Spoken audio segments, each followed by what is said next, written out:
Hello everyone, this is Tanya here, and I welcome you all to today's special session on career opportunities and industry trends for management graduates, brought to you by EDU TV.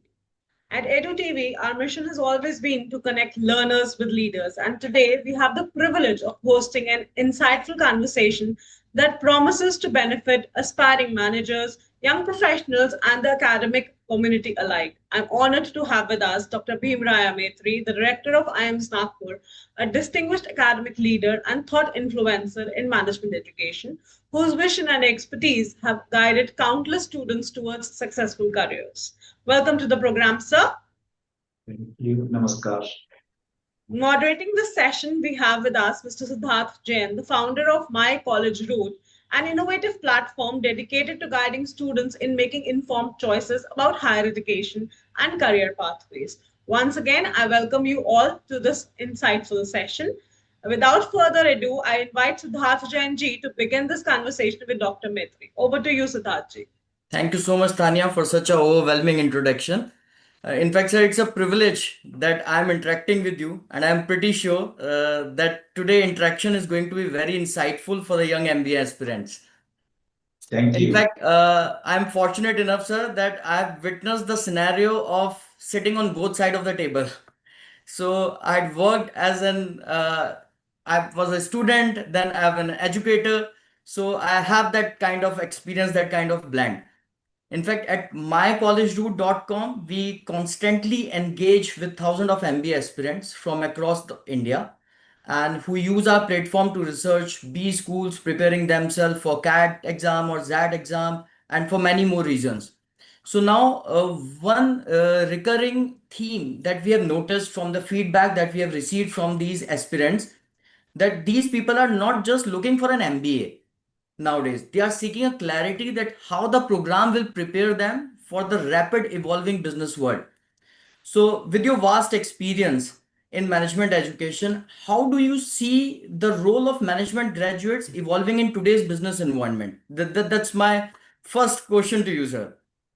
Thank you very much, Siddharth. I think it is a great question. And today, you know that this is a fluid world and continuously disruptions are happening, technological changes are happening, change is continuously, basically changing the context.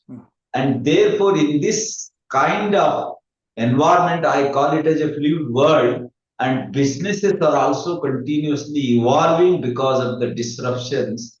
And in this context, MBA education, as you rightly asked the question, how they are preparing the youths for businesses and building the nation. I think MBA colleges or MBA institutions today, not as usual MBA institutions. They are preparing the students, keeping the changing landscape of corporate world. What we are doing is we are preparing a change masters who can lead the unknown roles in unborn companies. Because AI coming in and many things are changed, automation and AI. Till now, automation was the major revolution, but now AI has taken the brain power of the human being. So now AI is also co-working with the people. So in this context, it is extremely important to continuously modify, evolve and revise the education because you see skills earlier, they used to be remain constant for many, many decades. But today skills have a shelf life. So therefore, earlier we used to prepare the students for knowledge when the internet was not there. They used to go to the college for the knowledge. Later on, they started going knowledge and skill, or I can say, the building the competency. And today, not only the knowledge and competence is good enough, building capability is more important. Right. So along with the knowledge, and the skill, building capability means how to, develop the students as a growth-minded students. Growth-minded in the sense they should ready to take up any challenges, any disruptions, and they themselves move from present skill to the skill which they are currently having and move to the next skill after the disruption. I call it as a evolving skill. So not only having expertise in one area, skill in one area, but how quickly you can move on to the present skill to the new skill, which is a need of an hour. So that kind of lifelong learning or perpetual learning kind of education, all the MBA institutions, I must say that top-notch MBA institutions are preparing this. So it means we need to adapt a very 360-degree approach. That's Yeah. what you say. It is a continuous adaptation. And again, if you look at our National Education Policy 2020, it talks about, theory, skill, and experiential learning. Right. So these three are extremely important. And if you talk about, the theory and skill, probably they are there for many years. But experiential learning, probably in MBA schools, always used to happen in one or other way. But in other schools also it is happening. But experiential learning in the sense, for example, somebody wants to do a course on merger and acquisition. It is not teaching in a course in the classroom, because that touches every functionality of the management. It talks about the cross-cultural understanding, communication from one country to other country. So how to take care of a merger and acquisition. Operations, operating system in one nation to other nation, they are different. Strategy, one business in one country, business in other country, they are different. Even information system, somebody might be having ERP of SAP, somebody may be having a ERP of Oracle, how to integrate in merger and acquisition. And again, the legal aspect of business, those who are doing business in India, somebody is doing business in Europe, how to bring them together. So if you look at this particular course, merger and acquisition, it touches every functionality, how to bring the cross functionalities, and if you give typical merger and acquisition case to the students, and they will discuss and evolve how this will happen, and professor will be acting as a mentor, guide, and advisor. So students will go through experience. Some companies trying, they can work on that, and some company already they have done merger and acquisition, and they will go through what is the result and what is the status and where went wrong and where they did the right thing. Those kind of experiences students will gain. And apart from this experiential learning, today country like India, it is extremely important expose our students to, real India. So I call in IIM Nagpur, we call it as a Bharat Darshan program. There are two sides in India, urban and rural.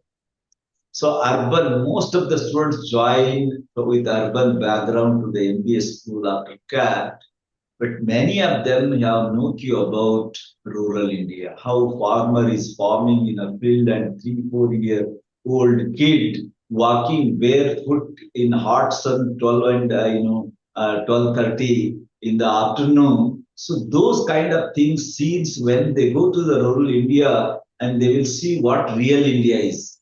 So therefore, to become a great decision maker, as Siddhartha rightly said, 360-degree, they should not see only one side of the coin, they should see other side of the coin. So to become a great decision maker. So those also part of the experience, and that will help them to sharpen their skill how to make a decision, and how context is important for making decision, that they learn such kind of courses. We call it as a professional management course. And we also, for example, in IIM Nagpur, what we do is each student will get mentored by the industry leader, and whose designation is GM and above, some vice president, senior vice president, GM. So just, 9th, 10th, we had a mentor-mentee meet. Physically, they come over here. 72 mentors came, and 4 to 5 students they mentor throughout the year. Physically, they meet, and they will come to know, they will understand, discuss. And what are the qualities of good manager, they discuss, and each one of them understand where I have strength, where I have weaknesses, and the mentor will, basically bridge the gap of where the weakness is there. And even though they are studying first year here, they will have experience of the corporate world of L&Ts and Tatas and, Tata Motors or Tata Steel. So all those kind of experience they gain because they are learning from hardships. True. Yeah.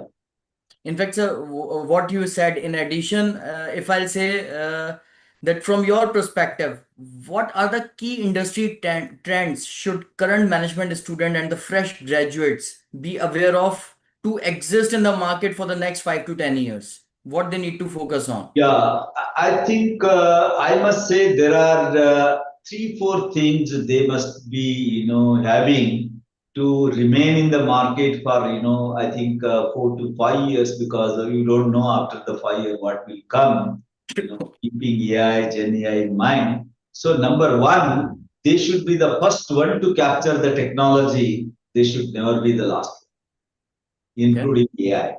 Any technology coming, they should be the first one to capture, to remain relevant to the present world, whereas present world is continuously changing. So that is first is they should capture the technology. Second one, they should remain they should remain relevant to the Indian ethos. One is technology. Second one, they should be always grounded and they should be with Indian ethos. Indian ethos means, what I mean is a culture. Our culture, tradition, they should not live and they should not be only after the technology. Technology and tradition, this is the only way to take forward them to lifelong, to lead to work as a role model in the corporate. Both are important. So second one is Indian ethos. And the third one is they should be the one always thinking big. Himalayan goals they should. Because today, what we thought 10 years back as an impossible, it is possible. And what we think today impossible, that is going to be possible tomorrow. So therefore, yesterday of tomorrow is today. Keeping that in mind, they have to act today, and keeping tomorrow in mind, and tomorrow for yourself, you will be thinking big like Himalaya. That is the third one, they should think. And the fourth one, irrespective of whatever the technological disruptions, fluid world, whatever the context change, they should be having a contributing mind. How to make a difference in the workplace.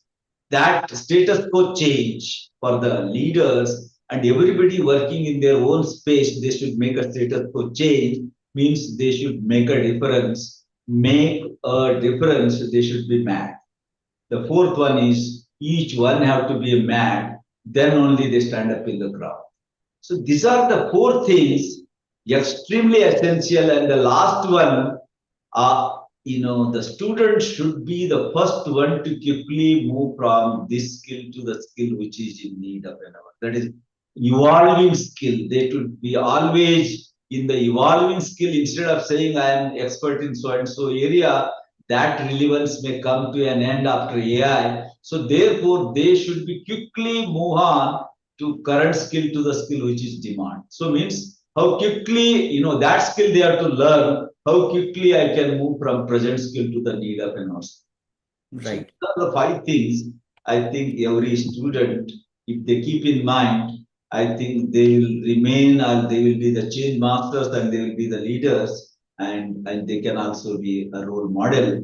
And if you want to add one more, and if you see all the great leaders in the world, if you again count many generations, the sixth parameter, sixth mantra, you can say, all great leaders, if you see the history, they are all great leaders. So one should never stop learning, and life always, teaches we should never stop learning, means we should be continuously learning. That is perpetual learning. That is either reading means it is not actually reading a book. You will be interacting with the people from various perspectives to become a holistic human being and to develop your growth mind. That is needed. These are the 6, I think. So if I summarize, sir, so one, we need to stick to our roots. That will be the first parameter. Then we need to keep ourselves updated, and the third, we need to give it back to the society. Right. I believe these are the 3 key areas which I had submitted, like you have submitted in the statement. Yeah. So Now, yeah.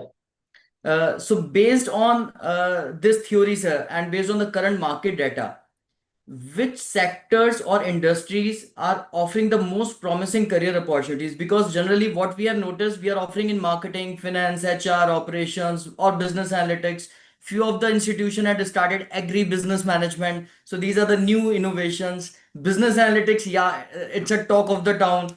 So what we can expect? Can we expect some few more, the specialization, or according to you? Yeah. I think, historically, marketing finance used to be the top-notch, functionalities in business school. But Right. now business analytics and business consulting has taken over there. Okay. Number one, large number of people moving in that direction. That's one. And if you look at the jobs, in the market, as usual, HR is not going to work out. HR tech has come HR tech. and fintech has come in finance, fintech has come. And now data scientists, analytics area. And also people are talking about, the metaverse and all those things, the virtual world. So the reality, virtual reality, augmented reality, and AI. Of course, AI will be coming in each and every space you take. Any space, AI will be there. So these are because most even marketing, as usual, marketing is not going to work out. It is a tech-based marketing. Everything is technology-based. Like fintech, we have put it, HR tech, we put it, marketing also. So it is all about marketing is also based on total analytics. You might have seen during COVID, retail business, traditional retail remained less than 6, but that online business, what we call about e-commerce, that went up to 13% within no time. Right. So therefore, the digitalization has a major impact, and that digital based, or you can call it as a tech based marketing, finance, everything will be tech based. So the technology has taken over everything.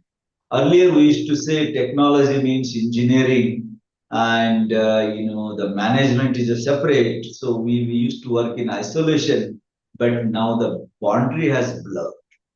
So technology and the management, techno management is going to work out in all aspects. Sir, if you won't mind, I would love to take one question which is asked by one of my user, and he's a very active user.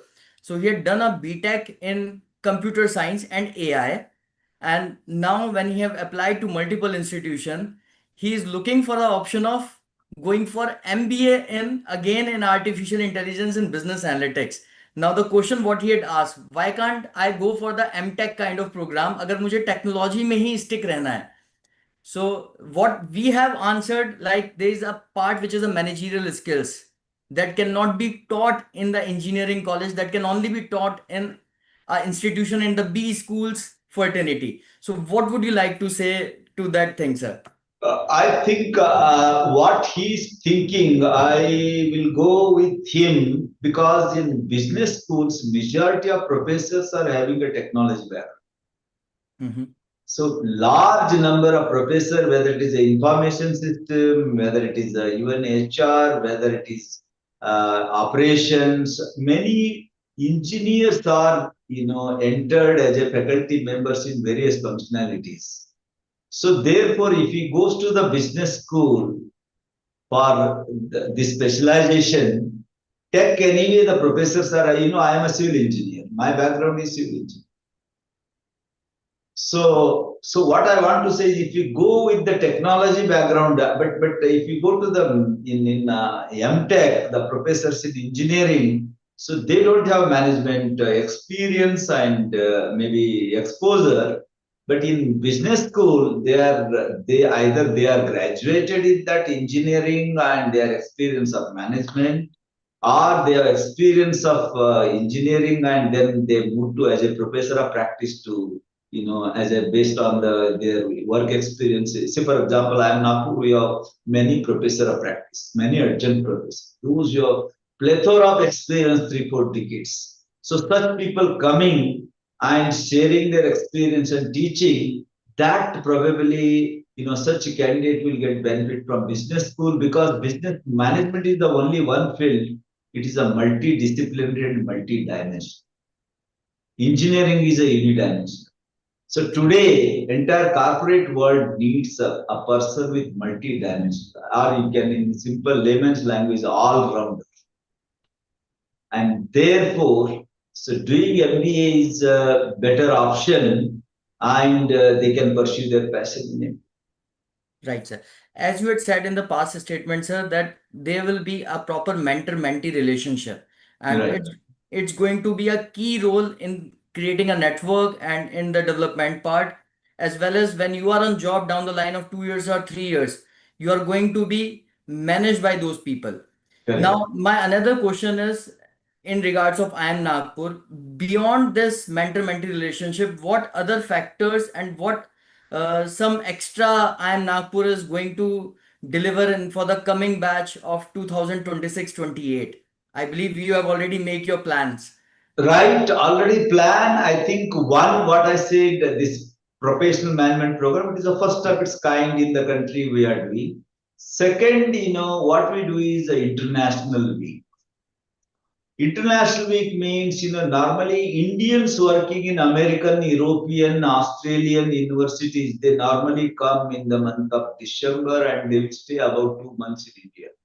Okay. December, January, they are here. So what we do is, the moment they landed here, they come to IIM Nagpur, they teach one credit course on their interest and subscribed by our student. They give their profile and they give the course outline, our students subscribe, and the reasonable subscription is there based on our institute norms, and they will be invited on the campus, they'll stay on our campus and teach. And purpose of that course is, students, those who are not going for student exchange program abroad, our partner institution, many students may not go because of financial reason and all. All students in IIM Nagpur, they get a benefit of this international week. Sitting in Nagpur, they get the cross-cultural understanding and global exposure from such professors. Oh. That is one initiative. Second, similar kind of thing, we call it as a industry week. Industry week means an accomplished person who started their job in a company, worked many years and started their own company. Such people, after laying down, handing over the command to the, in the second generation, they would be interested to share their experience. And such people, it is a 10-hour, one credit course, 10-hour and 4-5 days, every day 2 hours, they come and teach.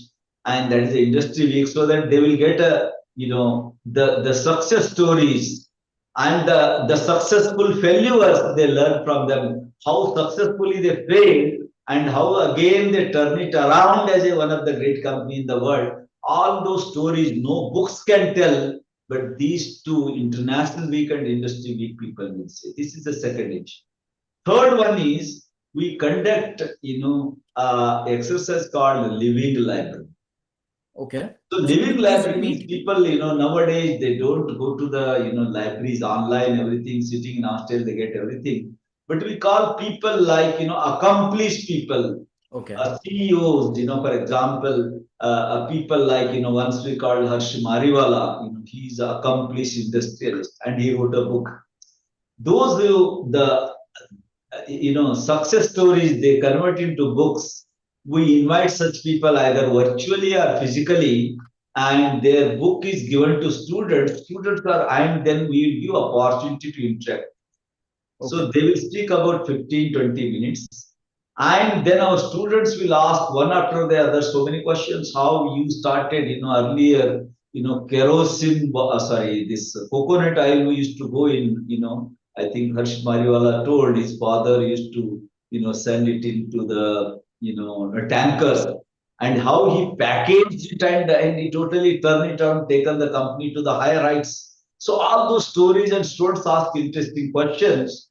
So this kind of, or for example, Piyush Pandey, brand guru, he wrote a book. He came physically here, addressed our students. So this kind of, and unicorn, Mr. Agarwal came. So we call such kind of people, they will come and even Bhatt, the brand custodian of Tata. So he came, he wrote a book on that. So some such people coming over here, they address the students and students will get opportunity. So this is probably, their story, probably students will never forget in their life.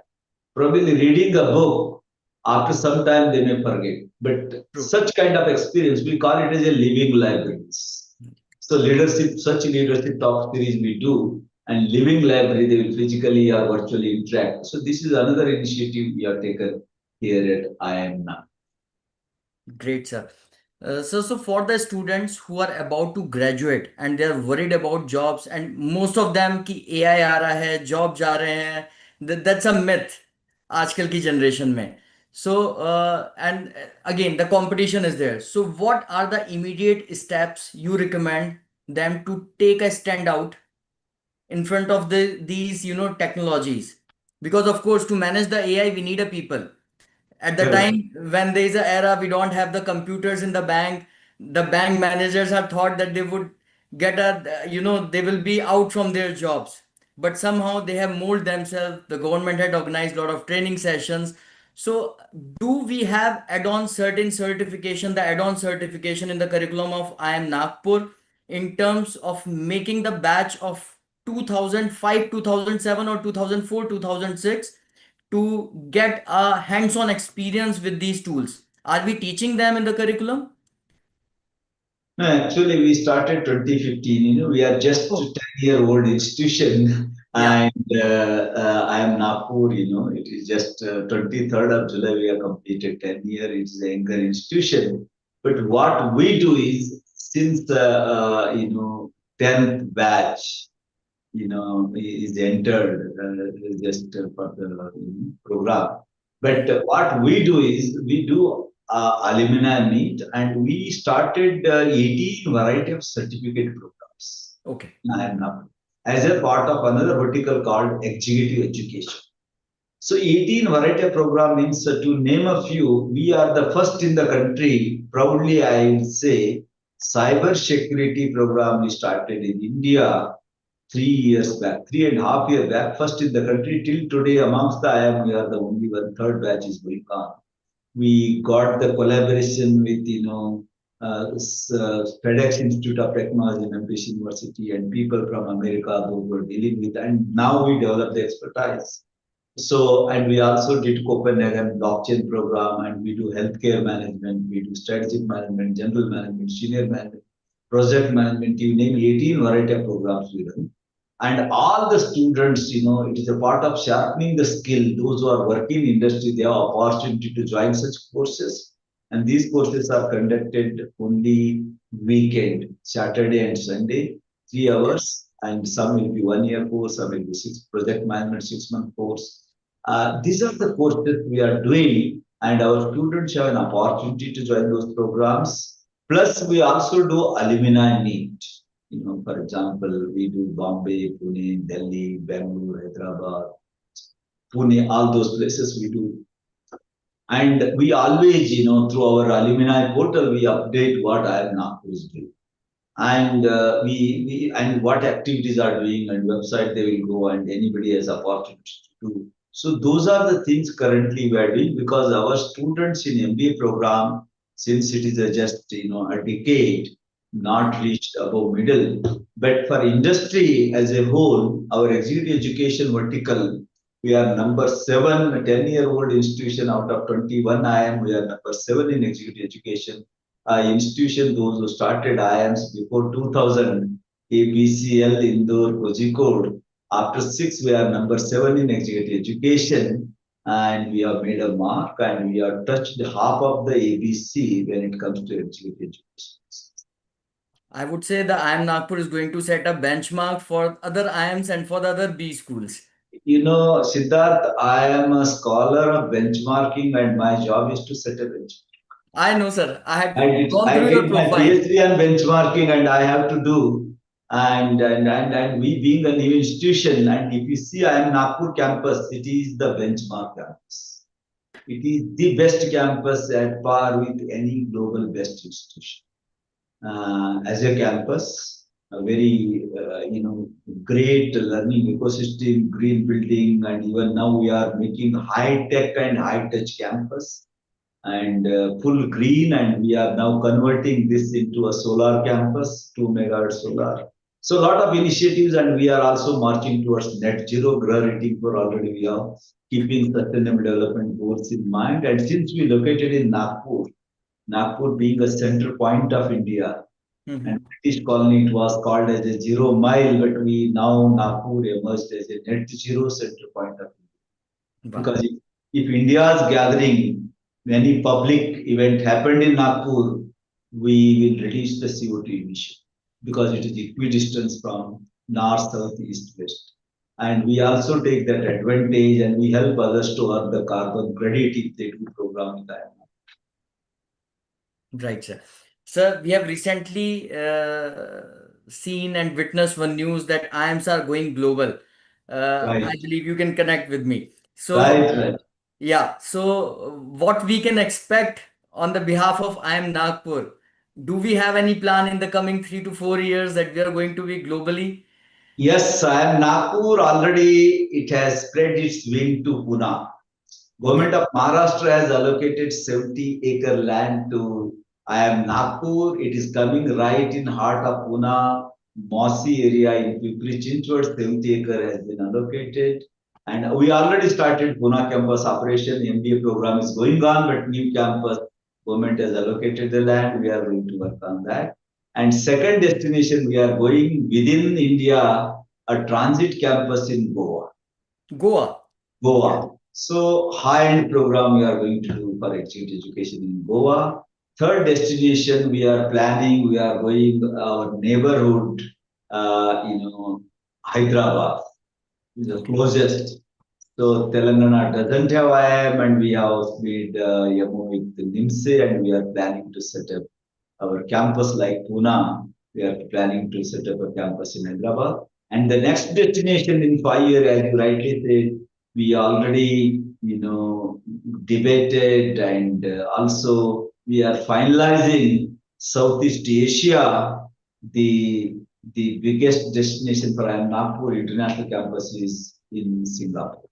Singapore. Yeah. I am These expecting are an our answer plans. in one statement, but you had given a series of expansion modules, sir. Yeah. Because we benchmark ourselves, previous year, what we have done, we have to set a new benchmark ourselves. So instead of comparing others, you have to compare and compete with yourself. So that belief we work. And that's what Dr. Metri is known for, Thank you. setting a benchmark. So my last question, the final question. If you were to give one piece of lasting advice to the next generation of management graduates, what would it be? I think next generation management graduates. So number one, they have to practice Indian culture, Indian ethos, Indian tradition. Number one. Number two, they should be continuously learning because today is the era perpetual learners are going to lead the world. Right. These are the two things I must suggest to develop the growth minded. And the third, if you allow me, third suggestion is they should develop the art part more than the science part. Any domain knowledge. Normally, what we do is we focus more on domain and we don't give attention much on art. Life is full of art and science. So science means domain knowledge. So people more focus on domain knowledge and less on art. And to lead the life, art has to be 80% and domain knowledge has to be 20%. I think that person can make a difference in this. So with this, I would say that we are talking about with people with coming up with more creativity, more innovation, and it's a first step to be on the stage of entrepreneurs. And those who lead the change. Yeah. That is the art part. Important. Yeah. Thank you so much, sir, for such a kind of a fast forwarding, the interview that we have lined up today. In fact, at my college route, our mission is to empower students with authentic insight from the top institution like IIM Nagpur, helping them make informed decision about their MBA journey.